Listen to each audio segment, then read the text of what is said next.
Elon মাস্কের সামাজিক যোগাযোগ মাধ্যম এক্স এর অফিসে অভিযান চালিয়েছে প্যারিসের প্রসিকিউটররা। ইউরোপের পোলের সহায়তার সাইবার অপরাধ দমনে বিশেষজ্ঞ পুলিশ এই অভিযান পরিচালনা করেছে। প্যারিসে ইলন মাস্কের এক্স অফিসে ফরাসি সাইবার পুলিশ তল্লাশি চালিয়েছে। প্ল্যাটফর্মটিতে ঘৃণা ছড়ানো এবং আপত্তিকর ভিডিও বন্ধ না করার অভিযোগে এই তদন্ত শুরু হয়েছে। এমনকি ইলন মাস্ককে আগামী বছর জিজ্ঞাসাবাদের জন্য ডাকা হতে পারে। মূলত ইউরোপের কঠোর ইন্টারনাল আইন মানতে এই ব্যবস্থা নেওয়া হয়েছে। ফ্রান্স সরকার মনে করছে ইলন মাস্কের এই প্ল্যাটফর্মটি নিয়ম মেনে চলছে না।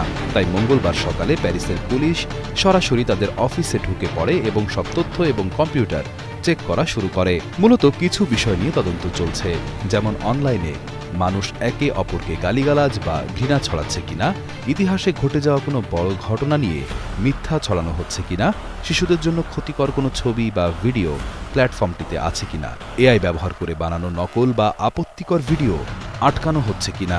ফ্রান্সের আইন খুব কড়া। তারা মনে করছে এক্স এসব খারাপ জিনিস সরাতে অলসতা করছে। তাই তারা বড় কর্মকর্তাদের জিজ্ঞাসাবাদের জন্য 2026 সালের এপ্রিলে তলব করেছেন।